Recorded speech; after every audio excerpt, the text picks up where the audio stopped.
kāpēc mūsu produktus cilvēki pērk? Protams, es palīdzēšu tūkstošiem cilvēku, tāpēc viņi domā, labi, rekur viņam magnīzes uz 9, es agrāk pirku par 14, notestēšu viņa produktu. Viņš man palīdzēja nezinu, sāk sportot, patestēšu. Patestēju un saprotu, tiešām ir labāks. Bet ja es vispār internetā nebūtu bijis un sākt ražot šādu produktu, būsim reāli, cilvēki viņu nepirktu. Tāpēc, ka cilvēks no malas skatās, lielāka cena vai ne, viņš jau nesaprot, ir magnija oksīds, ir citāds, ir bisglīcāts, viņš vienkārši pastāsta, pagaidzi šis lētāk, šis dārgāks, ņemšu lētāko, vai ne? Un tā ir tā problēma, ja tu nāc iekšā kā jauns uzturbagātinātāja ražotājs, un tev nav apakšā kaut kāda atpazīstamības bāze, un tu saražo ļoti kvalitatīvu produktu, kas nav lētākais tirgū, tev ir ļoti grūti viņu pārdot.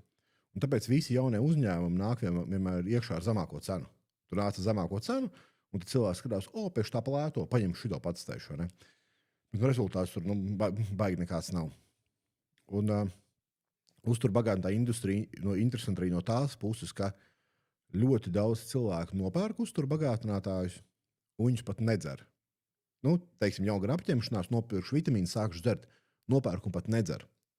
Un līdz ar ko tas cilvēks pat nevar iedot atsauksmi, cik labs ir tas produkts. Un tam ražotājiem, vai ne? Viņš mums viņu nav dzēris.